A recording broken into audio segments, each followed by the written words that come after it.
बेटी होना मुश्किल है तो एक बेटी का बाप होना भी बहुत मुश्किल है, आसान नहीं है। आज के इस कठिन युग में एक बेटी का बाप होना आसान नहीं है, और उसके मान सम्मान, उसके प्राण की रक्षा करने की जिम्मेदारी उसकी बेटी की होती है, बेटे की नहीं, बेटी की होती है। मुझे पता है मैं कितने बड़े वर्ड्स बोल रहा हूं, और इन बातों को समझने के लिए बहुत बड़ा ओपन माइंडेड चाहिए व्यक्ति। माँ बाप इसलिए नहीं होते कि बच्चों को खिलाओ पिलाओ पढ़ाओ लिखाओ बड़ा करो और उनको आगे कह दो do what ever you want. नहीं, माँ बाप इसके लिए होते हैं जैसे तुम्हें बता सकें कि कौन सा रास्ता सही है और कौन सा रास्ता गलत है, और उसको फॉलो करना प्रत्येक बच्चे की जिम्मेदारी है। अगर आप पे समय हो तो 5 मिनट की एक कहानी है, वो सुना दूं और फिर आज के सत्र को, अभी के सत्र को पूरा कर सकते हैं। सुनाऊं? समय है आप पे? है समय? बहुत अच्छी एक कहानी है और हर बच्चे को बड़े ध्यान से, बेटियों को भी और बेटों को भी सुननी चाहिए। शांत, एकदम शांत। एक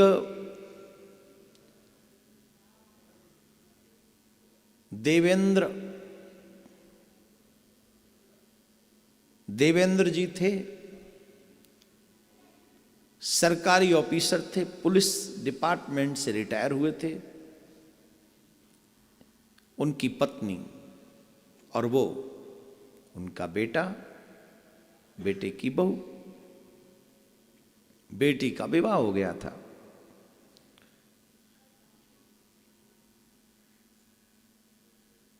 बेटी का विवाह हो गया था, वो अपनी ससुराल में रहती थी। देवेंद्र जी का बहुत अच्छा घर था, बहुत बड़ा घर था, वहां बेटा और बहू के साथ रहा करते थे।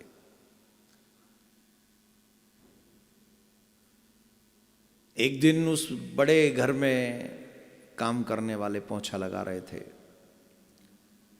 तो देवेंद्र जी चल के आ गए, तो पीछे पीछे उनकी बहू आ गई और बहू ने कहा, क्या पापा जी, आप इतना भी नहीं जानते? कितनी मेहनत से उसने पोंछा लगाया और तुम उस पे चले आए, देखना तुम्हारे पैरों के निशान उस पृथ्वी पे पड़ गए वहां, अब उसे दोबारा मेहनत करनी पड़ेगी, इतना तो आपको जानना चाहिए।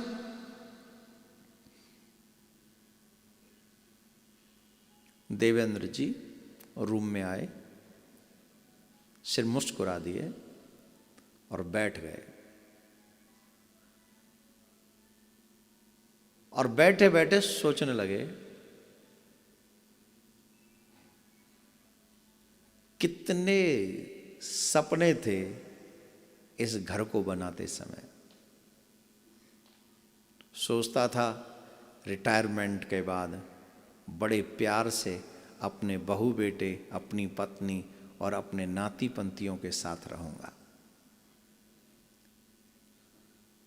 परंतु ऐसा लगता है जैसे मेरी सारी दुनिया इस कमरे तक ही सिमट के रह गई है।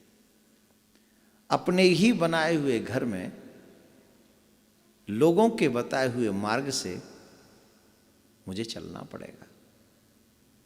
इतने में उनकी पत्नी आ गई और अपने पति का हाथ पकड़ के कहने लगी, अरे बहुत छोटी सी बात है, कहाँ आप सोचने लगे, क्यों सोचते हो आप ऐसे?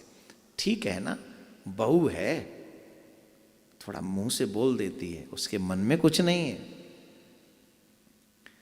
जब पत्नी ने ऐसा कहा तो देवेंद्र जी ने प्रश्न भरी नजरों से अपनी पत्नी की तरफ देखा, मानो पूछ रहे हो, आर यू हैप्पी? तुम खुश हो? तो उन्होंने, उनकी पत्नी ने नजरें नीचे झुका ली पर दोनों ने एक दूसरे से कहा, चिंता क्यों करते हो, हम हैं ना, तुम हमारे लिए और हम तुम्हारे लिए। तो दोनों खुश थे। अच्छा घर था, एक लॉन था, लॉन में कुर्सियां पड़ी हुई थी, सेवक काम करने वाले थे। तो सुबह देवेंद्र जी वॉक करके आते तो वहाँ लॉन में बैठ जाते और पति पत्नी दोनों वयोवृद्ध वहीं बैठ के चाय पीते थे। आज क्या हुआ, ये वॉक करने गए, वॉक करके लौटे तो 3 कप चाय वहां रखी हुई। ऑलमोस्ट ऑल डेज में ऐसा होता था कि सिर्फ 2 ही कप रहती थी, पति पत्नी पीते थे। हालांकि तीसरा उनका बेटा विकास चाय तो पीता था, पर काफी सालों से उसने अपने माँ बाप के साथ बैठकर कभी चाय नहीं पी थी। पर जो घर का सेवक था वो 3 चाय के कप रख के गया था। अब देवेंद्र जी सोच रहे थे किसके लिए, मन ही मन में। तो इतने में विकास आकर बैठ गया। तो पिताजी ने देखा, मन ही मन सोचा, अच्छा आज ये हमारे साथ चाय पिएंगे, चलो खुशी हुई, अच्छा है। पर एक अजीब सी शांति, एक अजीब सी शांति, विकास के मुंह से कुछ निकल नहीं रहा था। ये वही विकास है बचपन में अपने पिता के पास में वो तब तक बोलता रहता था, तब तक बोलता रहता था जब तक बोलते बोलते थक कर वो सो नहीं जाता था। आज वो बहुत शांत है। और जब बोला तो अपनी मां से बोला। क्या बोला? बोले मां, तुम्हारी बहू के मायके वालों के घर में मीन्स मेरी साली की शादी है और वो यहां 10-15 दिन के लिए इस शहर में आ रहे हैं, इस शहर में आ रहे हैं। तो उन्होंने मुझसे कहा कि हम आएंगे, वहां रहेंगे, घर तो कोई एक 10-15 दिन के लिए कोई घर अगर मिल जाए तो हम वहां रहकर अपनी बेटी की शादी कर देंगे। तो मैंने कहा है कि हमारा इतना बड़ा घर है और हमारे इतने बड़े घर में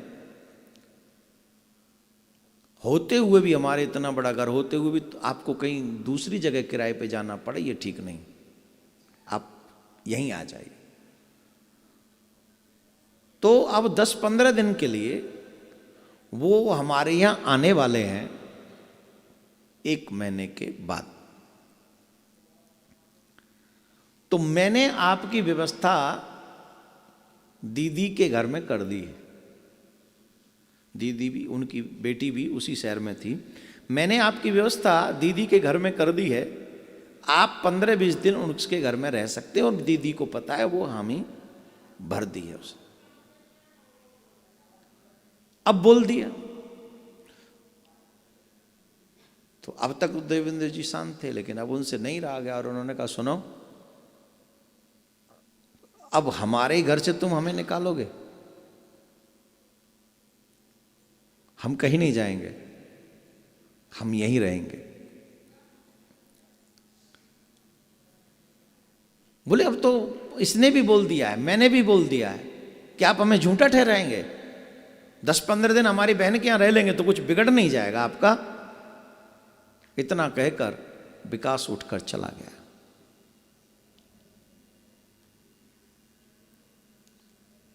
अब पत्नी की आंखों में आंसू थे। भारतीय संस्कृति के अनुसार बेटी के घर का अन्न नहीं खाना चाहिए। पति पत्नी की आंखों में आंसू थे। 2-4 दिन ऐसे ही निकले। एक दिन वो लंबा लॉन्ग वीकेंड था तो अपने ससुराल में अपने बच्चों को लेके चला गया और कह गया कि मैं 1 हफ्ते बाद आऊंगा। वो चला गया। दोनों पति पत्नी ने डिसाइड किया और ये भी बाहर घूमने के लिए चले गए। घूमने मीन्स किसी तीर्थ में चले गए। 1 हफ्ते बाद विकास आया और विकास ने देखा कि मकान में ताला पड़ा है। वहां खड़ा था तो वहां चौकीदार आ गया, जो घर का चौकीदार था। बोले साहब बाबूजी आपके लिए एक लेटर दे गए और एक चाबी पकड़ा दी, एक चाबी पकड़ा दी और एक लेटर पकड़ा दिया। और लेटर में जो लिखा था देवेंद्र जी ने, थोड़ा ध्यान दीजिएगा आप सब भी। उन्होंने कहा, बेटा विकास, जब मैं नौकरी कर रहा था तो बड़ी मेहनत से मैंने इस घर को बनाया। एक एक चीज़ मैंने सोच सोच के, समझ समझ के, कि ये मेरे विकास के लिए, ये विकास की बहू के लिए, ये विकास के बच्चों के लिए, ये तेरी माँ के लिए, ये मेरे लिए, यहाँ हम बैठ कर फैमिली रूम बनाया, ये बनाया, सब मैंने आप सब के ध्यान में रख, तो बड़ी मेहनत से बनाया। कल्पना क्या थी, इच्छा क्या थी, सपना क्या था कि अपने बेटे बहू नातियों के साथ रहेंगे।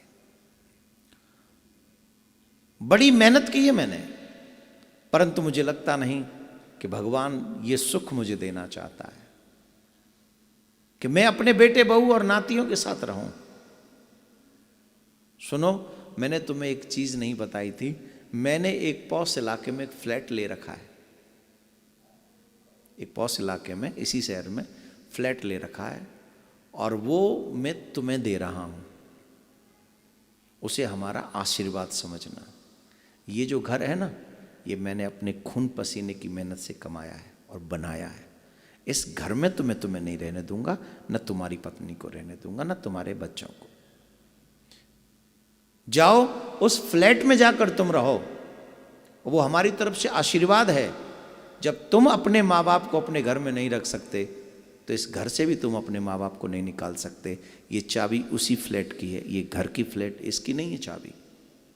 तुम्हारा मन करे तो वहाँ जाके रहना, तुम्हारा मन न करे तो चाबी भी इसी चौकीदार के पास छोड़ के चले जाना। इट्स माई हाउस, और यहाँ मैं रहूँगा तेरी माँ के साथ।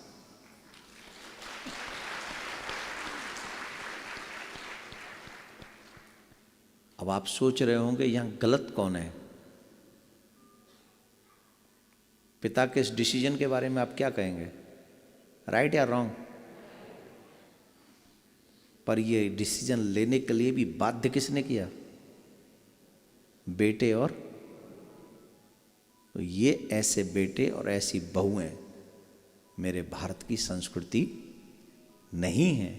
हमें ऐसे बहु बेटे बनना है जिन बहु बेटों को पाकर आपके माँ बाप का यश और भाग्य और बड़ा हो, और सब लोग सोचें कि बेटा हो तो इस जैसा, बहू हो तो इस जैसी।